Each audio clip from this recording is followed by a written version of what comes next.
Johannesburg, November 22, 2025. For the first time in history, the G20, the group that governs more than 80% of the world economy, meets on African soil. It is not a diplomatic courtesy.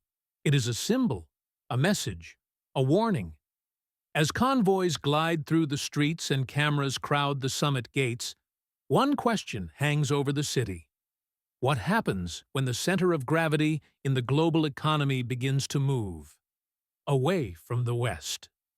Today, on What School Never Told You, we break down why the 2025 G20 Summit may mark the beginning of a new economic order. The G20 was born in 1999, forged in the aftermath of the Asian and Russian financial crises. From the start, its language, its priorities, and its decisions were shaped by the United States, Europe, and their allies. Johannesburg interrupts that pattern.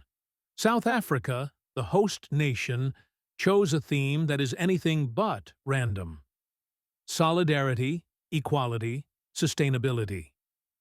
Three words that, beneath the polite diplomacy, challenge the architecture of the current world economy.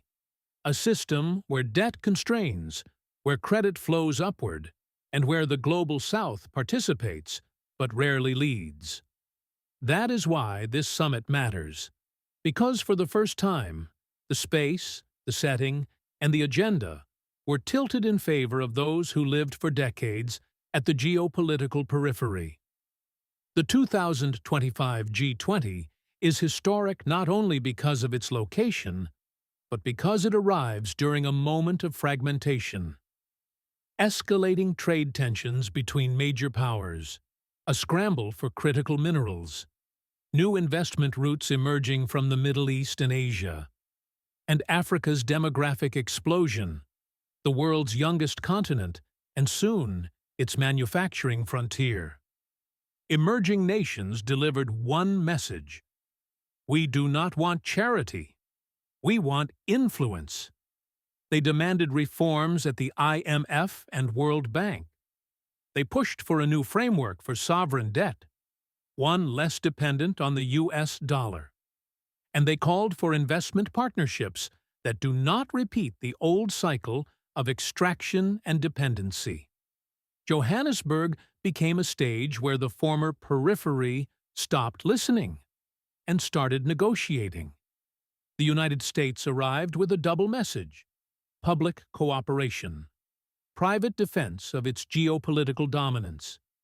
Europe, struggling with industrial decline and energy insecurity, saw in this G20 a difficult reminder.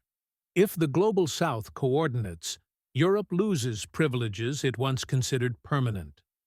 China, meanwhile, stands in a position of quiet strength.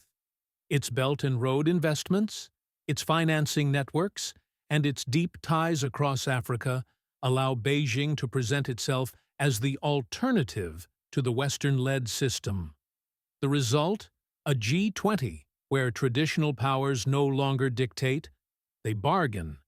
It is a subtle shift, but history is built on subtle shifts. Imagine a world where global trade routes no longer follow old European maps. Investment capital flows from Africa to Asia. Critical minerals, cobalt, copper, lithium, become the world's new diplomatic currency. And Africa's workforce reshapes global manufacturing. This world is no longer hypothetical. It began in Johannesburg. The G20 Summit of 2025 marks something bigger: the relocation of economic power from the Atlantic towards the Global South and the Indo-Pacific. These changes do not strike at once.